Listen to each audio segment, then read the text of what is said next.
It's the Opperman Report. And now, here is investigator Ed Opperman. Okay, welcome to the Opperman Report. I'm your host, private investigator Ed Opperman. Now, you can find me at Opperman Investigations and Digital Forensic Consulting if you just email me directly at oppermaninvestigations@gmail.com. Our archives, you can find all of our shows for free over at Spreaker.com. There's a chat room. You get an email notification when we put up new content. And there's I do a live show there Friday nights, 8 p.m. with music, intro and outro, so it's better than YouTube. The music isn't cut out. And if you go there and Google Ed Opperman, Spreaker, Danno Hanks, D-A-N-N-O Hanks, famous, prestigious private investigator. This guy's a legend. And we've had 2 previous shows with him. I encourage you to go back there and check out those archives. Just written a book called Hollywood Detective. It's only available over in the UK. So if you're one of my European listeners, check out this book. It's put out by Yellow Press. Mr. Hollywood Detective Danno Hanks, are you there? Yes, I am. Danno, thanks you so much for coming back, man. The audience loves you and loves your stuff. We got to get you to come back more often. But remind the audience, who is Danno Hanks? Well, I've been a private investigator for close to 50 years. I was in and out of trouble when I was a kid, and I was looking for a job. I was in the Bay Area, and I read an ad in the paper that said, wanted private investigator, no experience, will train, and it was with Immendorf Investigations out of San Francisco, which is still in business. And I went in and saw this guy, Jack Immendorf, and I basically told him about my background, as a childhood criminal. And he said, you're hired on the takes one to know one basis. And as it turned out, I had a natural knack for investigations. Private investigators aren't like, good ones aren't trained or anything like that. It's just a natural instinct. I have a friend that I've been working with now for a couple of years, and she took to it like a duck to water. I mean, there's just some people that are naturally nosy and know where to look to find what they need to find. And so I've been doing it, for 50 years. Yeah, it's so true. It's something you fall into when you pretty much you can't do anything else. It's the last refuge. Well, Well, here's the other thing is because I live in Los Angeles and work a lot with the entertainment industry, you get a lot of these, news shows, and they'll say, hey, can you look into this guy for us? And so, I get a good budget to do what I need to do because good investigations take money. I mean, whether you're doing surveillance or travel or whatever it is, you have to have a good budget because that's a necessary item for really doing a thorough investigation, and I've always had that available to me. The other thing is that some people, when they start hearing about me, they'll end up calling in, can you look into this? I had a woman who was obsessed with the suicide of Kurt Cobain, and she kept calling me and texting me, will you look into Kurt Cobain? And I explained to her that my interest in investigation is directly connected to my wallet. I have no interest in looking into cases just because I'm curious. If I'm not being paid to do it, I don't do it. So, not to say that your fees aren't reasonable, because I know that when I'm in a bind and I need some information, in the back of my head, I know, hey, I always got Danno Hanks back there that I could turn to, and I know he'll be able to get this for me. So, just as a little reference there for people.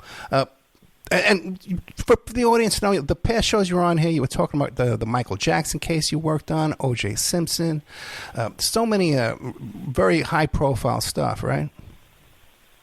A lot of high-profile cases because regarding Michael Jackson, I was with the TV show Hard Copy at the time, and Diane Diamond, who was a reporter there, had me by her side for the entire time she was looking into Michael Jackson. So I had, a lot of files on all of his alleged victims and on him, and pretty much knew everything about him. And then when he passed away, as a fluke, I had him under surveillance for 30 days, right up to the day he died. Mm. So I knew everybody who was coming and going from the place where he passed away.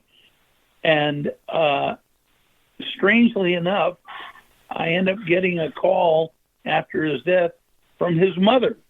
And his mother said she wants to hire me to look into his death.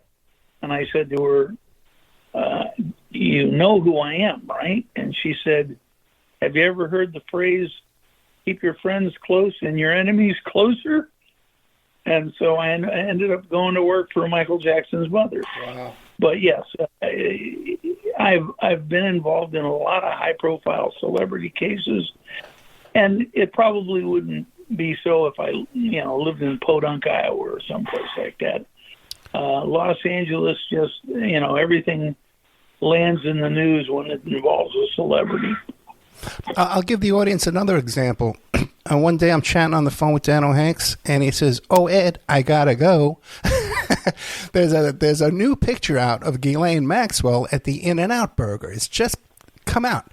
And I says, what the hell is this guy talking about? That picture didn't hit the news media until about another 8 hours later.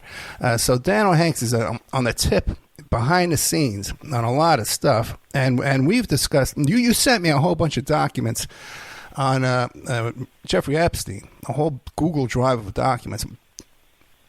Names, dates, occupations of the people, giving the massages and stuff like that.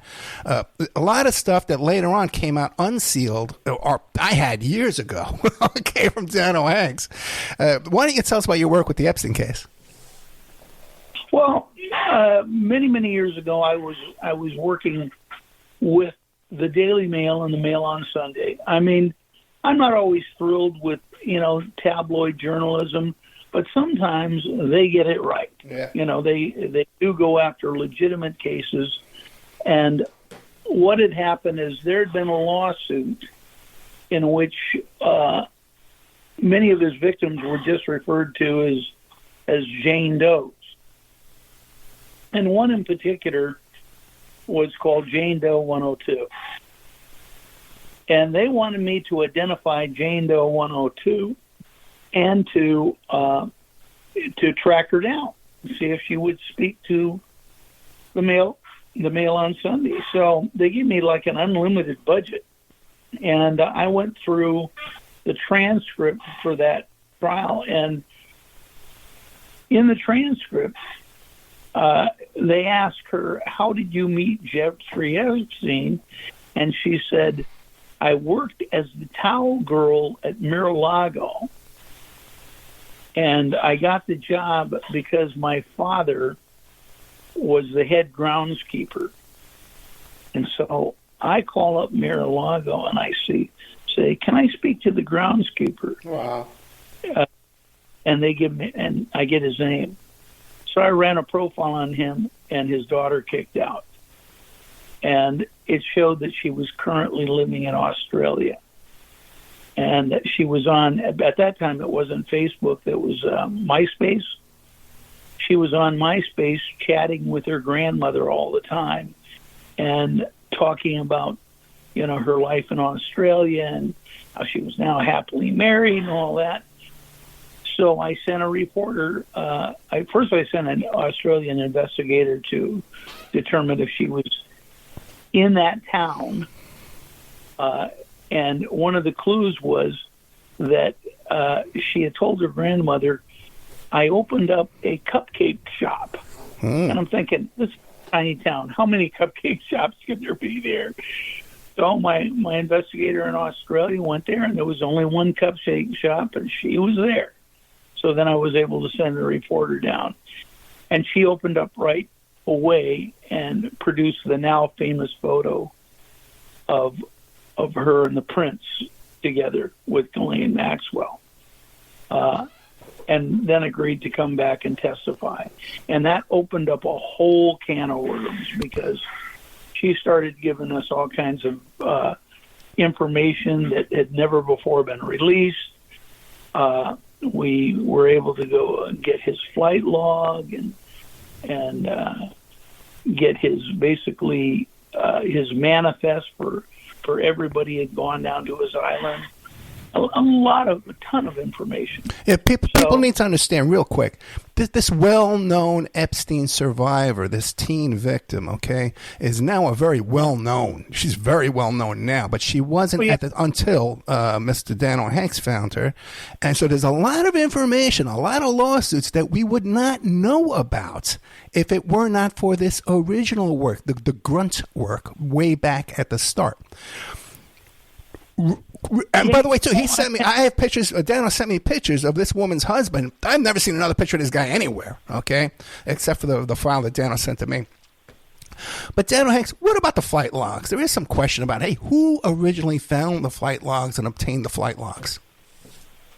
There was an investigator down in Florida, he was a police investigator, and I'm going to leave his name out of it, but what happened was, when they were doing a raid on Epstein's house down there and gathering evidence, there was a guy, I don't know whether he was a gardener or whatever, but he was a low-level employee, and he ended up taking the flight log. And later on, the police confronted him. This guy confronted him, and he gave it up.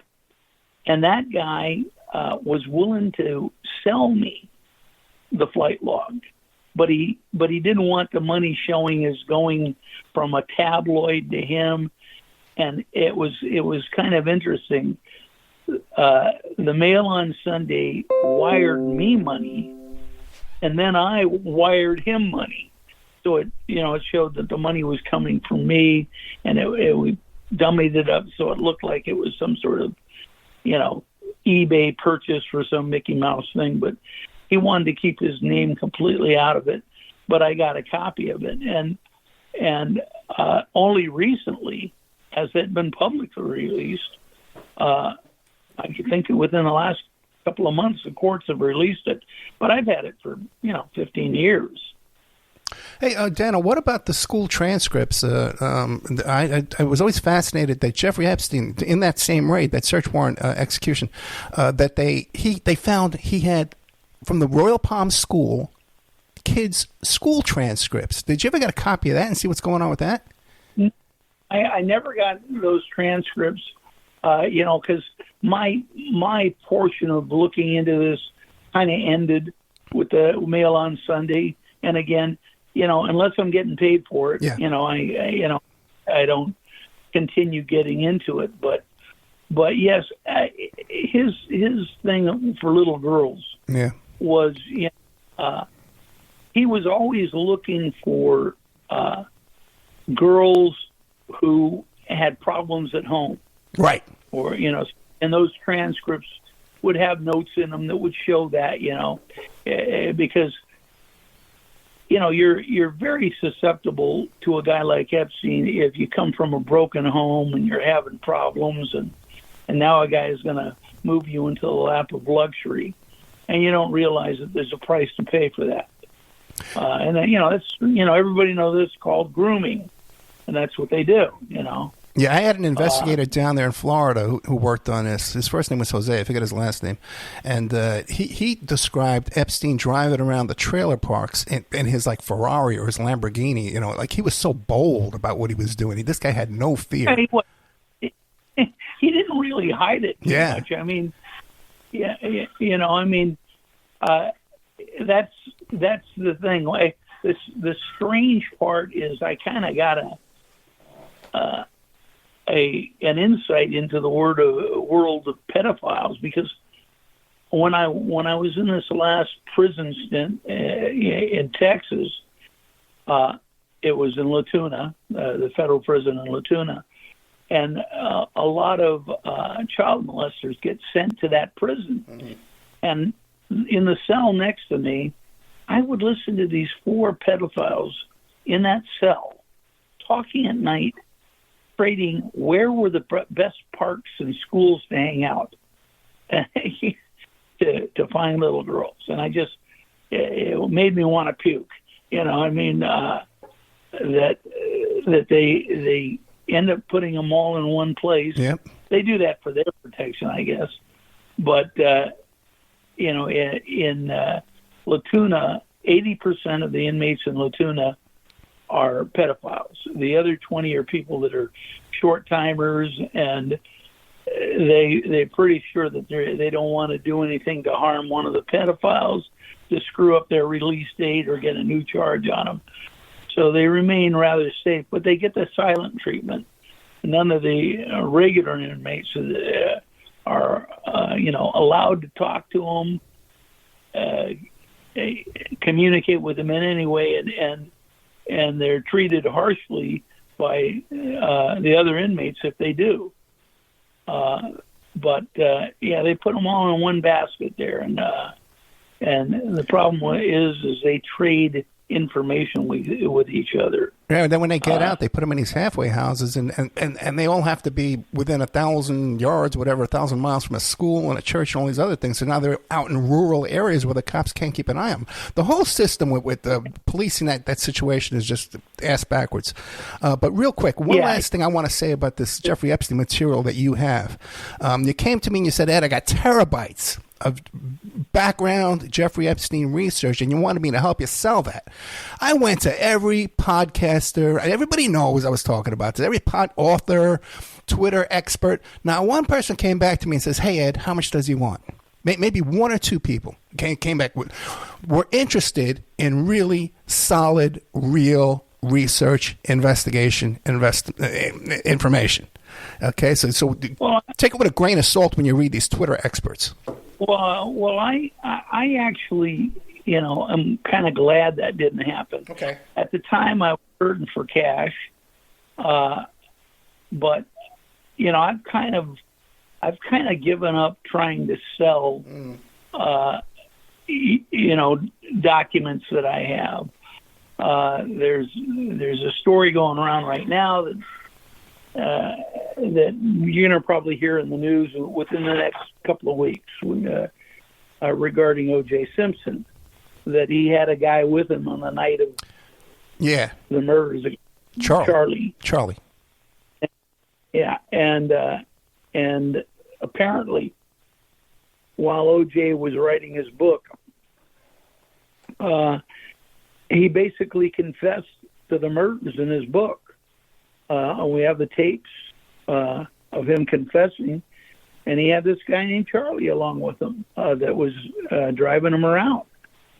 And the police are aware of it. The LAPD has become aware of it. They've gotten copies of the tapes, and there will be, obviously they can't do anything to OJ because once you're acquitted, they can't retry you.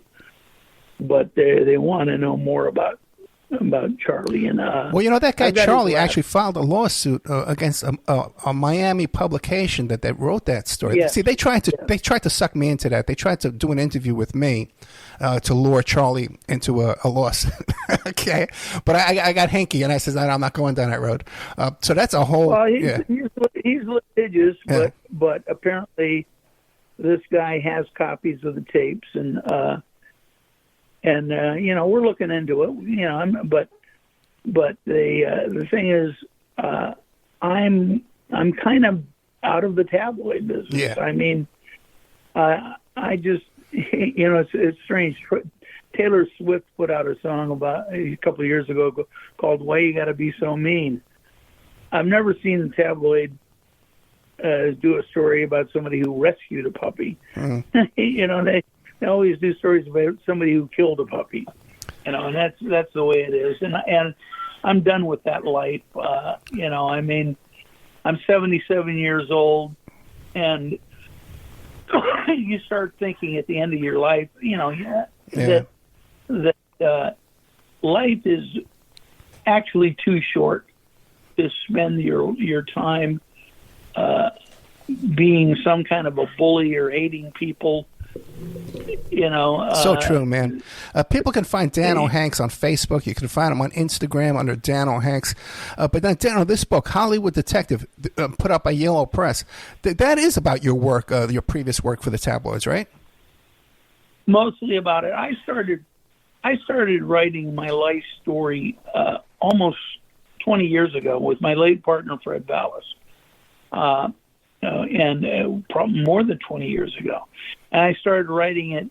And then when I got involved with Yellow Press, they were only interested in the chapters that involved my investigations into tabloid journalism stories. Mm. So there'll probably be a second book that comes out here in the U.S. that'll have, my entire life story and a lot of the criminal investigations that I did here in Los Angeles and basically across the country, because I did a lot more than just Hollywood stories, but right now it's a start. It'll probably give some people an interest in into the cases that I've worked. Well, give us an idea. What kind of cases are we going to hear about in Hollywood Detective by Danno Hanks?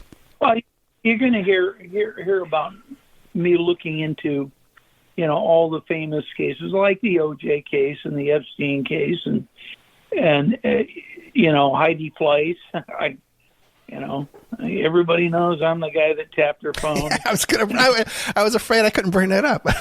Okay. Well, actually, the statute of limitation for wiretap is only 3 years, and that happened like 30 years ago. But she was an interesting person, and I had actually a lot of people thought I had been hired to do that by the FBI because I had done wiretaps for the FBI in the past. But in fact, it was her competition, a guy by the name of Yvonne Naj, right, who used ex-boyfriend of hers, and he had hired me to tap her phones because he wanted to find out who her clients were so he could steal her clients. The strange thing about it is he paid me by check, and on the check in the memo, he writes wiretap. I've got that check. I gotta love it. So, how much was that check in the 80s? That check was like for $3,000 okay. to start, That's a great deal. Now, what about on that specific job, Heidi Fleiss, do you have to gain access to her apartment? Do you attach some equipment outside of the apartment? How do you do that? Well, I went to, first of all, let me give a little backstory. When I was working with the FBI and the DEA, they sent me to telephone school down in Florida to learn everything about telephones. They basically taught me how to wiretap. So I, had the skills. Excuse me. Anyway, so there's what's called a drop, where you see the direct lines coming from the house going to the closest pole. If it's an aerial drop. And I could clip into those lines and determine, and she had 4 phone lines in her house. And so I would wait till like a time when there was not a lot of traffic and people couldn't hear anything. And I put what is called a tone generator and then go down like a mile away from her house and listen for that tone along the phone line. So I wasn't putting the wiretap equipment close to her house. I put it about a mile away and hid the recorders in the bushes and would come by every day and pick up the tapes. So people understand. So people understand. What he does is he puts his tone generator on the line near her house, one day. And then in order to find her line from far away, he checks every line until he hears that tone. So now if Heidi Fleiss is sitting at home, picks up her phone, she's going to hear that tone too. Okay. And she's going to say, what the hell's going on here? That's why I do it. By monitoring for a while, I got to know what her pattern was. Right. When things would slow down, she's very much a night person. So early in the morning, was the best time, when nobody was on the phones. These girls work all night and then they sleep, until noon, 1 o'clock, and so that was the best time. And in fact, on a 60 Minutes interview, they talked to me about wiretapping when I was working for the bookies, and the phrase I said is, looks like a phone man, acts like a phone man, and walks like a phone man, must be a phone man. Because I would do this using a van that looked like a telephone company van, so nobody would even question me climbing up a phone pole and cutting into the line. It's basically hide in plain sight when you do this sort of thing. Yeah, real quick. One time I picked up my phone. I had a deadline. Okay, it was the middle of the night, about 9 o'clock on Staten Island. And I knew which, on that trunk, I knew which line was mine because we had marked it with a magic marker to see if there's any extra equipment would ever be attached on there. So I went down to the phone room and I saw it was reattached, and I went outside and there's a guy sitting there in a station wagon looking straight ahead. Okay, so I'm knocking on his window saying, "Hey, buddy, what are you doing here?" And he's ignoring me. So that was probably one of Danno Hanks' buddies over there back in the 80s. Now, Danno, any names that we would know or hear about on those wiretaps, famous names that maybe haven't hit the news? Oh, I've got a whole list of names off of those wires. In fact, I was just going through them the other day. I was trying to look through all my hard drives to see, and Heidi came up, and I had typed up a list of the names, and it's like, a couple of pages long, single space with excuse me, a lot of famous people, and many of them dead now. So, it's not like, I'm going to have to worry about, them coming along. But the thing is audio tape doesn't lie. Of course, I say that now in the age of AI, where audio tape can lie, but and these video, are all 40 years old, and it's you can't really disparage the dead, Yeah. And there, a lot of them are still alive. They're still around, and as Heidi used to say herself, what's the big hullabaloo? Oh, it's just sex. Mm-hmm.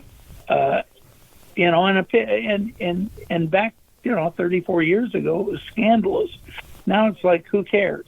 Well, Danno, let me ask you about this, because it's common knowledge that with these madams, with these escort services, that it is just sex, but then there's also blackmail, and they're also informants. They're giving information to the police. Was Heidi doing that? And Naj was doing that, right?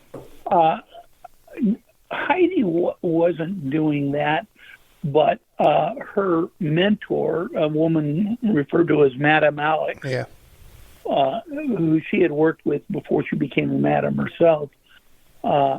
Madam Alex was protected by the police because she would provide both the FBI and the LAPD with all kinds of pillow talk. That, because these guys, some of them who are major criminals, they'll end up talking to prostitutes who are laying in bed with them about everything from bank robberies to murders, and she would supply that information, and so they left her alone, and they had what I think they called it the three something, the 3 C's. They said they will not bother a madam unless she violates the 3 C's, and the 3 C's were commercial, conspicuous, and complaints. But as long as there were no, that there were not, complaints, they weren't in the news, they weren't shaking any bushes, leave them alone. And so that was their policy. Well, what happened with Heidi would brag about shit. I mean, she'd go to these nightclubs and talk about who she was servicing, and it got into the news, and there was a huge article in the LA Times, a big 2-page article about Heidi Fleiss, and they can't ignore it. They have to do something, and because you get public complaints. Yeah, people like that usually hire press agents to keep their name out of the papers, not to put it in. And there's a lot of that. And what about that? What about tell some of these Hollywood scandals that have been hushed up? Well, there's a particular attorney in town. I'm not going to give up his name because I do work for him once in a while. And here's the deal with tabloids and the news media. They will always contact their legal representative before they publish a story. Right. And to get, a response from them. Most journalists, tabloid and legitimate journalism will do that. And when they contact this particular attorney, and there's a few others, the attorney will say to them, I'm going to kill this story, and here's how. And they'll use a guy like me to track down every possible witness and get them to change their story, whether it's by intimidation or monetary inducement. Hence the name with the book Catch and Kill. So a lot of times tabloids will buy up a story just to never publish it, but to have the rights to it exclusively. And so there's a lot of stuff that never ends up in the news because these people are protected by powerful attorneys and by, their friends in the news media. So, Danno, what about, without mentioning any names or anything like that, but there are like a bunch of guys on the periphery of Hollywood and the periphery of the attorneys and the investigators that are just professional stalkers and professional harassers, and they got all kinds of restraining orders against them, man, and they will sick these guys on you. That's pretty common in Hollywood, right? Very, very much so. And you don't hear about it. No, you don't. I mean, Los Angeles, the LAPD, is one of the few police agencies in the country that has a special unit called the Threat Assessment Unit, right. Which is a whole unit set up to battle these stalkers. It's become that prevalent that they had to create an entire unit just to do that. And I deal with them all the time because I do a lot of cases that involve restraining orders, and the thing about getting a restraining order kicked in is that you have to come up with evidence that this person X is the one doing this, because they don't often they're not identified when they show up at your house or call you on the phone or send you threatening emails or text. So they hire a guy like me to find out who is this guy, because they're going to call from burner phones and maybe use a car not registered to them, from a low budget rental place that they pay cash to, that sort of stuff. And that takes surveillance time and investigative time, and I do that. Danno, what else are we going to find in Hollywood Detective? There's too much to talk to right now. We're going to have to probably do another session here, but there's probably 50 stories in that book, and that'll be coming out within the next 3 to 4 weeks.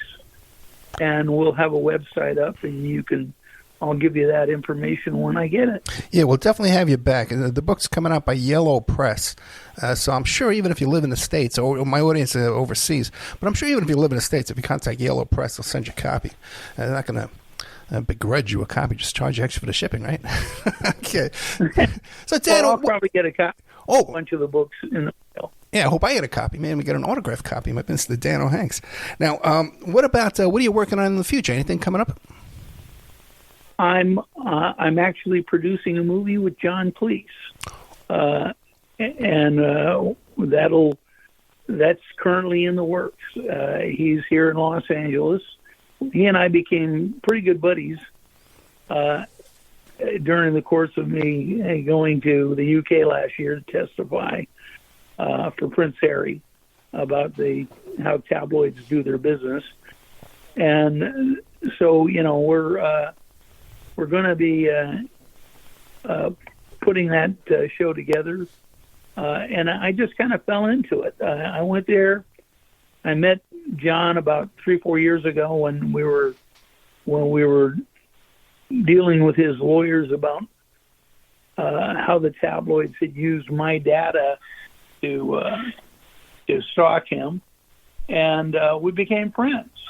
And then he came out here. His daughter lives here in Los Angeles. She's a stand-up comedian, and he told me that at 84 years old, he's getting a little tired to be doing his stand-up show. And I said, well, why don't we just film your stand-up show and release it theatrically? And he liked the idea. And I put him together with George Gallo from Midnight Run and Nick Vallelonga, who did Green Book. And they're going to be doing writing. And we put together a production team, and we're going to be shooting the show out here in Los Angeles. So look forward to that coming out maybe at the end of the summer. Now, what do you talk about with Prince Harry when you're hanging out with the Prince? What? Well, in the case of Prince Harry, I talked to his lawyers mostly. Okay. And they paid very well. I mean, I got treated like royalty myself. I mean, I was only on the stand for about 45 minutes, but I was there for 2 weeks, and they gave me, just an unlimited budget to go do whatever I wanted to do. So I was able to travel around the country, and John Cleese was shooting a show called The Dinosaur Hour, and I went out and was on his show. I got taken to lunch by a lot of celebrities, and it was kind of fun. And I may have to go back to testify for a couple of more lawsuits because, Elton John is suing, and I'm beginning testifying about those cases. And I think Sienna Miller, a couple other people. But, it's sometimes ends up being fun. Yeah, maybe by the next time you come back, we'll have Sir Danno Hanks. He'll be knighted. I don't know if it'll go that far. Okay, well, let's hope. Now, what about you hear about that story about the UK and Murdoch with the breaking into people's voicemails and listening to people's voicemails? Now, when that first was going around back in I guess it was like the early 90s, when you could break and listen to people's voicemails. That was what a famous case called the Millie Dally case. Right. Millie Dally was a girl who was kidnapped and murdered, and somehow the Sun and the News of the World had gotten her phone number. And when you first buy a phone and you have voicemail, it has a default passcode to get into the voicemails. Because a lot of people don't change it. It's just the passcode is 1234. And you're supposed to put in your own password, but a lot of people don't. And they ended up cutting into her voicemail and making it appear as though she was still alive. Wow. And so they kept hunting for, a live person when in fact she had already been murdered. And this became a huge scandal in the UK. And it caused Rupert Murdoch to shut down News of the World. This stuff, they claim it's not happening anymore, but it is. And they're trying. Over in the UK, they don't have total freedom of the press. They have a royal press office who sets up rules of what you can do and what you can't do, and they're trying to create guidelines to keep the media from doing that sort of thing. And that's part of why I was over there testifying. Well, Danno, the method that I knew about was you can get a caller ID spoofer, and then you would call up the person's cell phone using their cell phone number, and that would give you access to their voicemails right away. Would you recommend that people activate their voicemails on their phone or just avoid it altogether? Well, they can activate them, but constantly change your password. Right. Don't because there are all kinds of things where you'll get a text from somebody and that it'll have a link and that immediately unlocks your phone. Never follow a text link, and the same with emails. When you get something with a link in it from someone you don't know, even though they're identifying them as being from a legitimate company, always look to the top of the page and look to see where the email's coming from. And if it's not from an email address that you recognize, don't click on any links. Those links are just going to unlock your phone or your email, and they have everything you have there. So, stay away from that. Yeah, they'll place a keylogger on your equipment, on your device there. So every keystroke you put in there will be emailed to somebody else later on. They'll get or texted to somebody else later on. They'll see everything you're typing on your phone. That's exactly how it happens. Yeah. I don't ever click on a link, unless it's from somebody I know and I'm expecting the email. And a lot of times, if it's like identified of being from a major company, I will forward that email to their security department so that they can look into it. But yeah, with the spoof cards, this happens all the time. You can generate any number you want to show up on the caller ID, and it's generally not somebody you know. So even if you recognize the phone number, be careful about clicking on any links. Dan, over the years, you've seen. I'm sorry. Go ahead. I said that's some free advice there. Yeah. Okay. Over the years, things have changed so much. Like when I first got into the PI business, you could pull people's credit reports as long as you were contemplating litigation. There was that little clause. Yeah, you can get phone records. You know what I mean? Where all that stuff was gold. We can get all the detailed phone records from their phone bills and stuff like that. And then they're passing so many laws with these database services where there's things you can't. You have to give them a authorized usage. Tell them what you're auditing. They audit your services all the time. What do you think of these changes restricting the work of private investigators? Well, some of it's good and some of it isn't. The Gramm-Leach-Bliley Act, which is started around 2020 or 2000. Yeah. Late 1999, 2000, and it's been modified every year. It's updated. Started restricting a lot of access, and they started flagging celebrity names. So if you were, when I had, access to databases, I used to get audited all the time. Right. And then when they realized that I worked in Hollywood, and I said, look, this is Hollywood.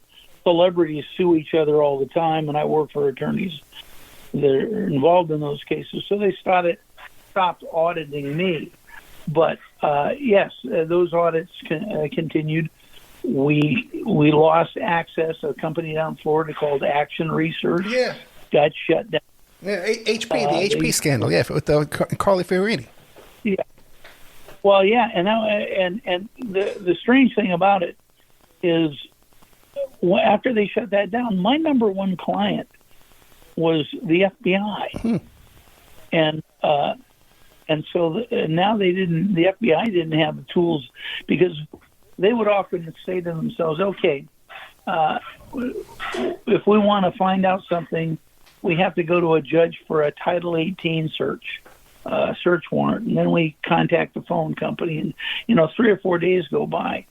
And the head of the Fugitive Contact Task Force, FBI agent Scott Garriola, who was the guy who brought in Whitey Bulger, he would say to them, now we could go through 3 days of court battles to get this, or we could just call Danno Hanks and get it in 10 minutes.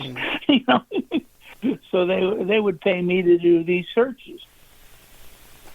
Well, now they lost access to that because, Congress killed Action Research. And there's still sources today where I can get what are called blind credit reports, which means, that doesn't show up that their credit report was accessed. But those are not readily available to everybody. And they're not cheap either. But it's a real credit report. But the person is not notified that you've run their credit report. Like if you subscribe to one of those services. Or, no, and you're right. They're not cheap. And the guy that used to supply them for years is passed away a couple of years ago. Oh, I hope it's not the guy I'm thinking of. I don't know who you think of. We'll talk off the air. I hope that. But then also, too, the guy that was supplying all the phone LUDs and the records and the phone bills. Everything. I once asked him, I said, is there anything you can't get? And he said, I'm still having trouble with the nuclear launch. Yeah. The guy I'm thinking of is Hank. No, right? He's alive. Who? Hank. He's alive, right? No, this guy's name is William. My guy's alive. Now, the other thing, too, is back to that stuff with the Graham-Bly Act and Privacy Act, where you could no longer use financial pretexting. I can't call up the bank and say, hey, my name is Danno Hanks. I can't find my last statement. Can you fax me another one? Which is basically... In fact, we talked about that a lot while it was in court in the UK. In the UK, they call it blagging. We call it pretexting. But no, you can't do that anymore. I mean, it was a common way of getting information. You basically pretend to be the person, the target, and because you know everything, you know his social security number, you know his date of birth. That stuff used to be hard to find, but with the advent of Ancestry.com, what's happened is you no longer really have to do anything to find somebody's mother's maiden name or their date of birth, because people are posting their own information on Ancestry.com. And their own DNA. They're giving up their own DNA, these idiots. they're giving up their own DNA. Yeah. You know, and they don't realize it. We didn't have to, they were always talking about police surveillance on the American public. We didn't have to worry about the government. We've given up this information ourselves. Yeah. Every time you get one of those little discount things in the back of a magazine or a grocery store where you fill out the card to get a discount on your groceries, that information is all being sold, and we're the ones giving it up. Okay, Dan, but we carry around. Now that information is being sold. It's being bought and sold. Like when you Facebook data, all that stuff is sold, right? But now, do you have access to that? Because I can't get access to any of that stuff. Why wouldn't PIs be able to get a hold of that? It's gold. Well, some of it, we can get a hold of. Really? The problem is we're giving it up, and we're carrying around a device 24/7 that tracks us wherever we go. And even the vehicles that we buy now, a lot of people don't realize that every new vehicle has tracking devices, not just a single device that's, throwing something up to the vehicle locator, but all through the whole car. The wheels have trackers in them that are picked up as they go through every intersection. I can locate a vehicle specific location within about 5 minutes. And so if I can't find them through database, I can find them through where their vehicle is parked. We give this up ourselves. And we gave up privacy for a perceived security. We really don't, we've lost the privacy, and we really don't have the security. And I don't know whether it's partly because of the pandemic or what, but the world has really gone nuts, and they tend to want to resolve all their problems with guns. I don't even own a gun.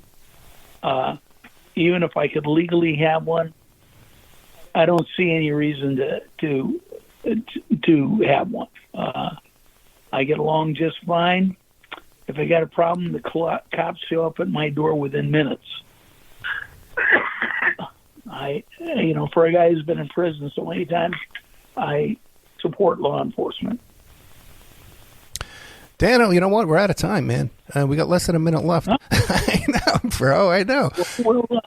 I'll come back when the book comes out. I'll definitely come back to promote that, and and we'll chat some more. No, thank you very Nice much. talking to you. But Hollywood Detective, and but yeah, Danno Hanks is a legend, man, with this kind of stuff. The book is called Hollywood Detective. You can find Danno Hanks on Instagram and also Facebook. But if you need to hire him, come through me. I'll find him for you. Okay. Okay, take it easy, buddy. And Danno, thank you so much, man. Okay, I'll talk to you soon. Good night, sir.